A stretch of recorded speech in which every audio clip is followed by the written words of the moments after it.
Hello, my friend. Today I'm being called to speak about allowing, about getting out of the way of the divine. And I touched on this a little bit on my previous video yesterday, but I want to speak a little bit more about it. In our social conditioning, in the way that we have been taught to function in society, we have very much been taught to try and control, to try and put our grasp on things, to try and, do the things, make the preparations, take the action to have the outcome that we want. And that is great sometimes, but sometimes we need to take a step back. Sometimes we need to be able to let the universe do its thing. We need to let it coordinate the miracles and, the divine knows exactly what we want. They know our heart's truest desires. And sometimes, through our beliefs and through our social conditioning, we can think that we want one thing, but actually we want and need something else. It's kind of like that song, you don't always get what you want, but you always get what you need. And that couldn't be more true with the divine. See, what we fail to understand in our desire to control and our desire to create the outcomes that we want or we think that we want is that we have a very, very, very limited view. We can only see out these two eyes through our perspective, and our perspective is tainted by our beliefs, by what we think should happen, by what we think we want should happen, by what we think other people should be doing, by what we think other people how they should be acting.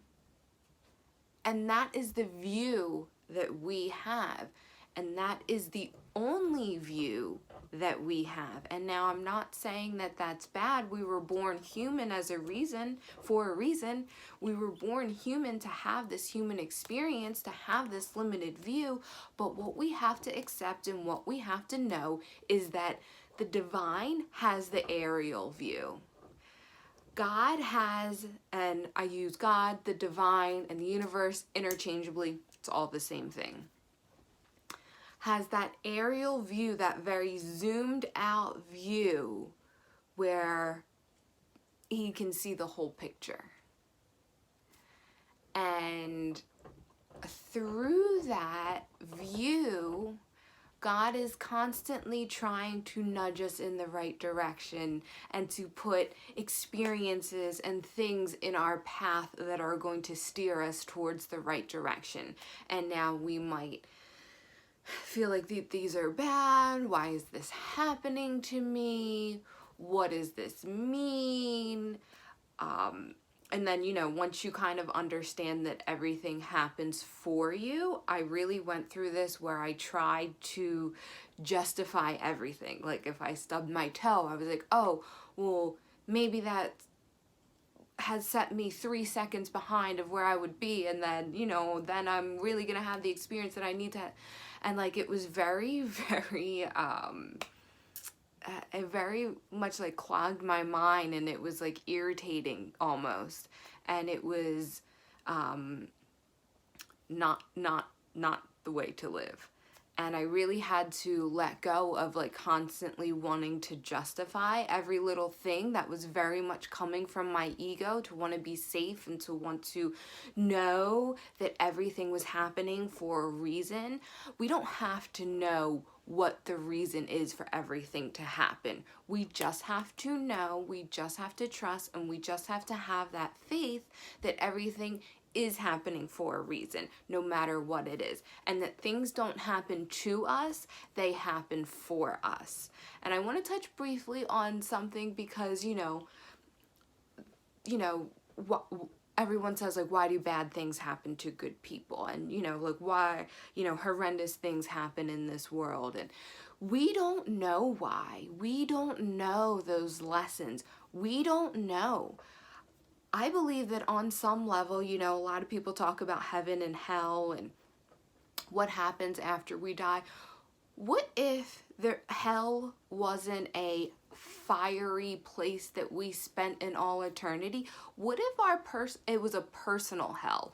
What if, if you didn't lead a life that, people would say a life full of sin, or, apparently we're supposed to learn that we need to lead a life full of service as opposed to leading a life of selfishness.